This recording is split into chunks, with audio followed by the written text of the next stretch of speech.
Merci Snežka, merci infiniment de ramener dans ces travaux absolument excellents et qui ont été très inspirants et une éternelle oubliée qui est la musique.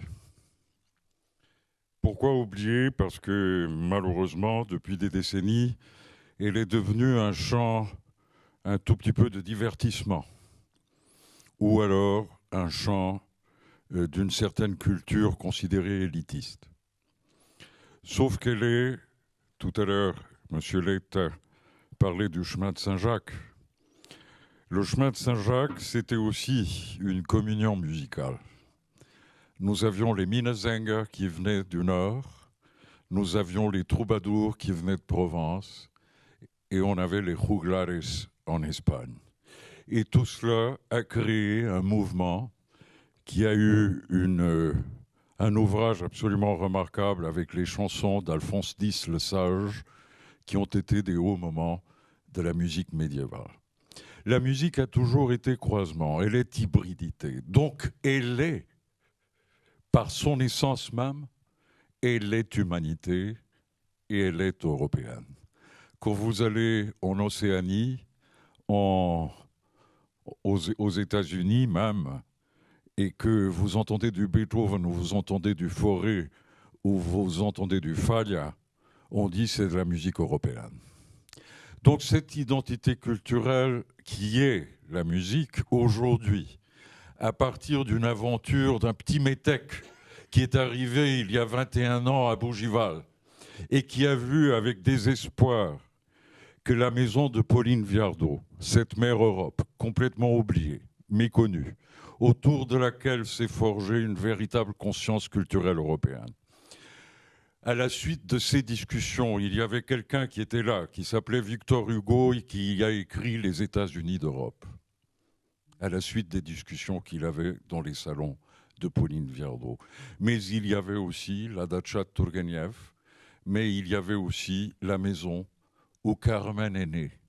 L'opéra le plus populaire au monde, le plus universel, est né à Bougival, au bord de Seine, dans cette maison que Georges Bizet considérait comme un petit coin de paradis et où malheureusement il est mort à l'âge de 36 ans.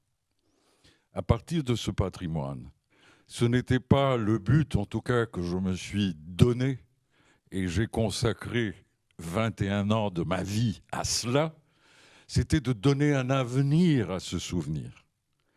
C'était de donner vie à ces lieux de mémoire qui ont été très importants dans l'histoire de l'Europe également.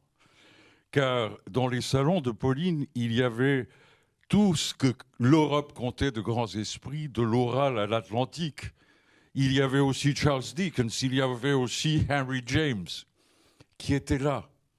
Et donc ce pont, si vous voulez, entre les peuples et la diversité européenne se crée à ce moment-là comme rempart devant, naturellement, ce que tout le monde connaît, ça veut dire le début des nationalismes, des impérialismes et tout ce qui vient après. Donc aujourd'hui, nous sommes en train de monter un centre européen de musique où il y aura un auditorium, une académie, un laboratoire de recherche musique-cerveau, où on sait très bien aujourd'hui que la musique, par l'imagerie médicale, on le sait aujourd'hui que la musique est un atout majeur pour l'éducation. C'est un atout majeur pour la concentration, pour la mémoire, pour la plasticité cérébrale.